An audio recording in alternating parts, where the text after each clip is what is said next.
As you can see, I've already got one subwoofer set up with its fasteners. Instead of using screws, which commonly strip out, I got a speaker mounting kit from Parts Express. It's only like $3, and what it comes with is a piece that goes in the back.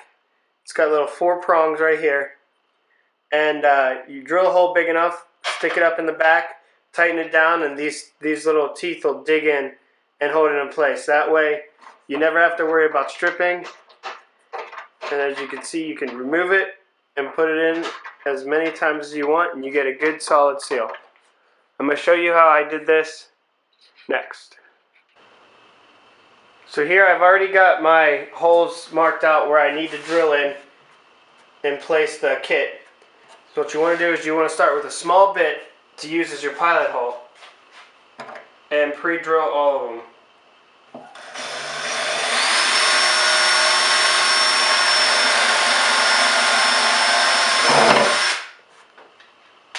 Next, normally you would drill everything out, but I'm just showing you. Switch to your bigger bit. Line it right back up. Drill through there nice and easy.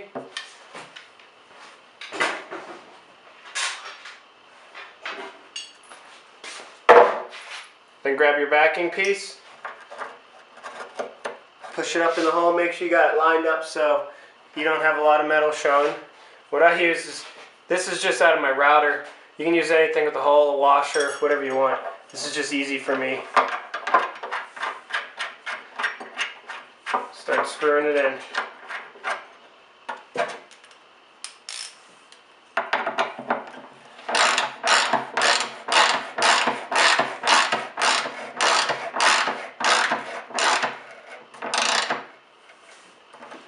There you go, now it's flush. I can just pull it back out. And it's all set for that screw hole.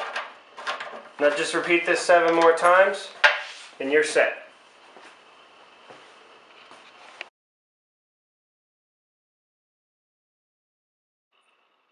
Alright, so a little bit of details that I didn't show you.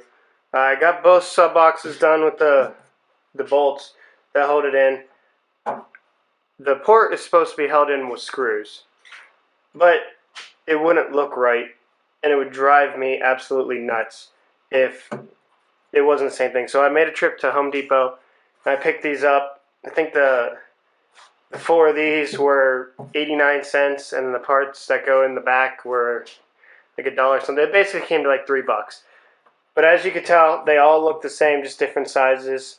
And these lines that you drew originally on the front are very beneficial to helping you line up your subwoofers, making sure that they're perfectly straight, and line up the port to make sure that all the bolts or screws, whichever ones you're using, make it look aesthetically pleasing. So my next step is going to be sealing the inside corners with some silicone. You want to use 100% silicone, not caulking. This is what's usually recommended. Also, before you even attempt to put any silicone in there, you want to make sure you get a damp rag and wipe out the entire inside of the subwoofer box and make sure that there's no dirt or debris or anything in there. And then you want to make sure that it dries fully before you start putting on the silicone. That way it will actually adhere to what you were working on.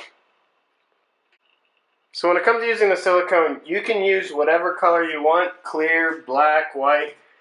I typically just grab the white because it makes it easier to see. Sometimes in the corners they get a little bit dark, so the white makes it easier for me to see.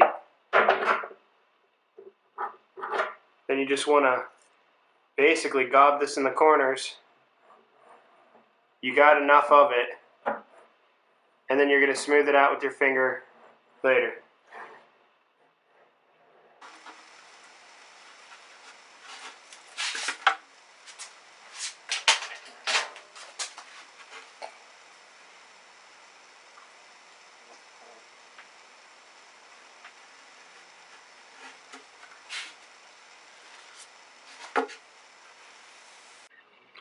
So here's the subs and the port installed.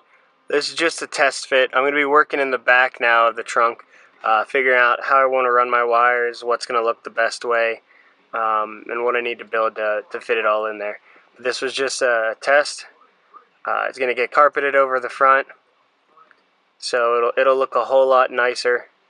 But you get the idea of where I'm going with this build. Alright, so at this point I have the box installed. It's obviously not carpeted or anything yet. But what I'm going to be doing is starting to work on my wiring with the amp, capacitor, and the crossover. Now what most people do is they'll just screw right into the back of their box, and that works fine, but you have all kinds of wires left all over the place. So what I'm going to do to simplify this, and plus I don't want to screw into the back of my box, I am going to make a panel that's going to stick out about an inch behind the box, but it's going to butt up to it flush. That way I can mount my amps to that piece of wood just like it was the back of the box, but I can also hide all my wires behind there, and it gives it a nice secure look. Plus, as an added security, once that piece is on there, my speaker box will not be able to come out of my trunk without taking that off.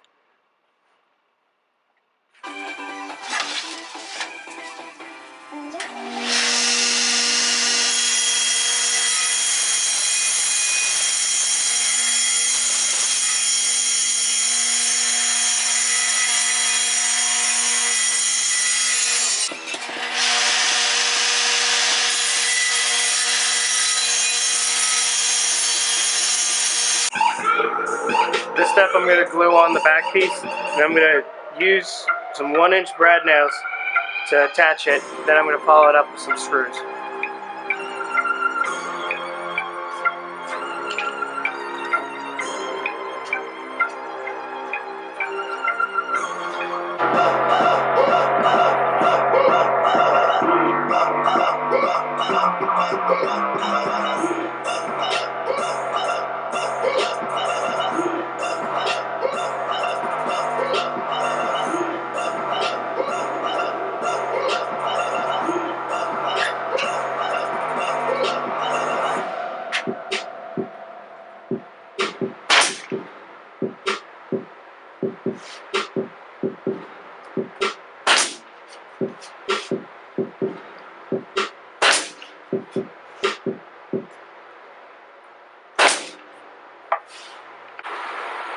Alright, so now I got all the spacer pieces glued and brad nailed in. I was going to use screws, but there's really no need. This is not structural. I got enough brad nails and the glue should hold it by itself alone.